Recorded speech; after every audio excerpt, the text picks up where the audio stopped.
寒江孤影，江湖故人，相逢何必相识。हाँ, अब इस पूरे दुनिया को बचाने की जिम्मेदारी मेरे कंधों पर है कि किसी महान इंसान ने कहा था ग्रेट पावर्स के साथ आती है बड़ी जिम्मेदारियां।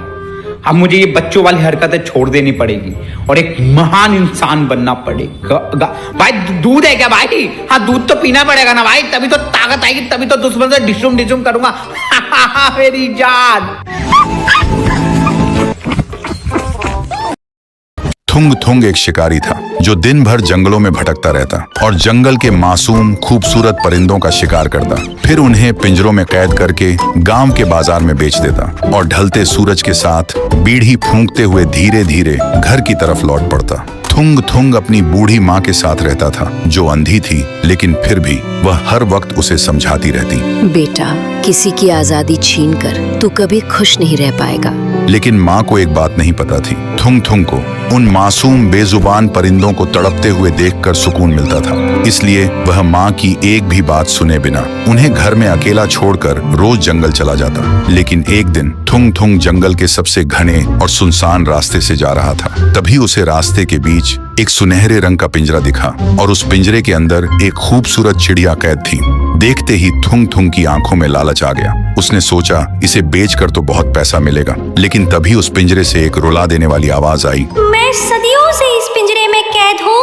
थुंग थुंग, अगर तू मुझे आजाद कर दे तो बदले में मैं तुझे एक ऐसी जादुई शक्ति दूंगी कि तू जिस भी चीज को अपने लालच भरे मन से छुएगा वो सोने में बदल जाएगी।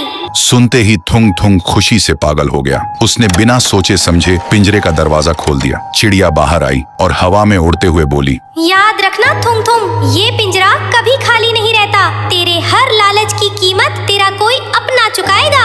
लेकिन थुंग थुंग ने उसकी चेतावनी पर ध्यान ही नहीं दिया और वह तेजी से अपने घर की तरफ दौड़ पड़ा। घर पहुंचकर उसने लालची मन से सबसे पहले अलमारी को छुआ। देखते ही देखते वह सोने में बदल गई। फिर उसने पुराने बर्तन छुए, वो भी सोने के हो गए। देखते ही देखते थुंग थुंग ने घर में सोने के ढेर लगा दिए। थुंग थुंग अब अमीर हो चुका था। जो थुंग थुंग पहले बीड़ी फूंकता था वह अब महाराजा के जैसे सोने के सोफे पर बैठकर सोने की बोतल में दारू पी रहा था। लेकिन इन सब के बीच वह अपनी बूढ़ी माँ को भूल गया। 7 दिन बीत चुके थे। उसने अपनी माँ को एक निवाला खाना तक नहीं दिया था। फिर वह नशे और घमंड में झूमता हुआ माँ के कमरे में गया और हंसते हुए बोला, माँ देख तेरी आजादी वाली बातें गलत थी। देख तेरा बेटा आज राजा बन गया है। लेकिन माँ ने कोई आवाज नहीं दी। फिर थुंग थुंग ने आगे बढ़कर अपनी माँ को जैसे ही छुआ उसकी माँ सोने की मूर्ति में बदल गई।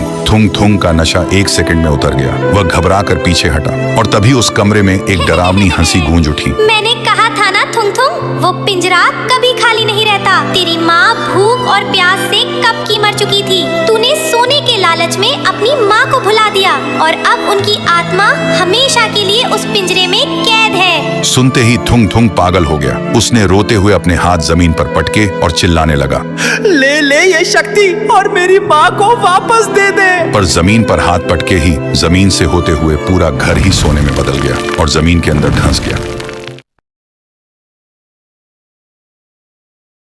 आज का इस प्यारा सा ब्लॉग को करते हैं एंड। मैं सक्सेस हो गया तो फ्री फायर खेलने वालों के लिए टूर्नामेंट और फ्री फायर नहीं खेलते हो तो टेंशन मत लो यारो, मैं नहीं लिख रहा हूं मेरे भाई। इसलिए मुझे सपोर्ट की जरूरत है। Like comment share and subscribe करके नोटिफिकेशन को हिला दो। मिलते हैं जल्दी। Bye bye.